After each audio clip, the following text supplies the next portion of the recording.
हमारा मतलब कंटेंट से है, वो कंटेंट आप समझ लीजिए। तो शब्दों के उपयोग में हमको कुछ ये नहीं है, और इन शब्दों के कारण ही हिंदू मुस्लिम ऐसा आ गया। हिंदू मुस्लिम एकता वगैरह मेरे मन में आता है कि जो अलग है उनको एक करने के लिए एकता की बात, जो एक ही है उनकी क्या एकता करना है। अनेक मुसलमानों के लिए हिंदू शब्द की भौगोलिक पहचान को मानना आज आसान नहीं है, जबकि उन्हें भारतीय मुसलमान कहने में कोई आपत्ति नहीं है। तो परसों के भाषण में मैंने कह दिया कि हिंदू शब्द कंटेंट व्यक्त करता है, इसलिए हम आग्रहपूर्वक हिंदू कहेंगे। लेकिन कोई हिंदवी कहता है, कोई भारतीय कहता है, कोई आर्य कहता है, कोई इंडिक कहता है, तो ये सब सिनोनिम सही है, हम जानते हैं।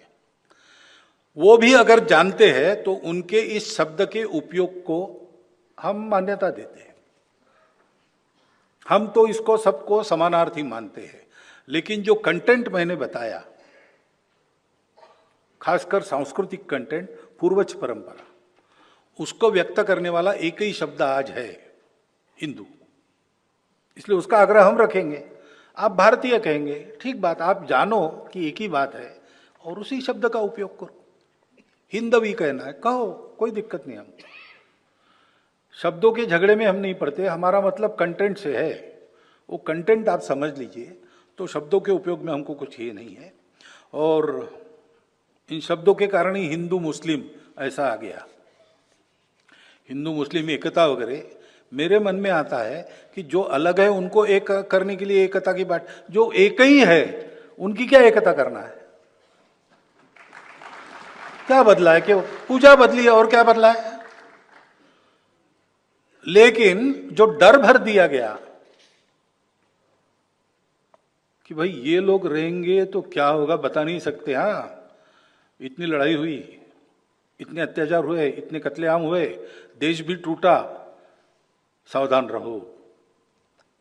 एक तरफ ये, दूसरी तरफ अरे भाई ये हिंदुओं के साथ जाएंगे तो तुम्हारा इस्लाम चला जाएगा, तुम अलग हो, अलग रहो, अलग मांगो, नहीं तो तुम्हारी कोई आइडेंटिटी नहीं है। गलत बात है। उस मौलाना अबुल कलाम आजाद के इंटरव्यू में है, रिलीजन बदलने से कौम नहीं बदलती।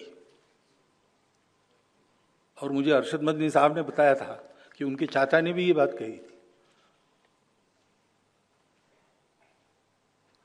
तो हमारे आइडेंटिटी तो एक ही है, हम हिंदू है, हम भारतीय है, हम हिंदवी है, जो भी आपको कहना है, वो एक आइडेंटिटी है। वो हमारी संस्कृति को, मातृभूमि को और पूर्वजों को, परंपरा को बताती है।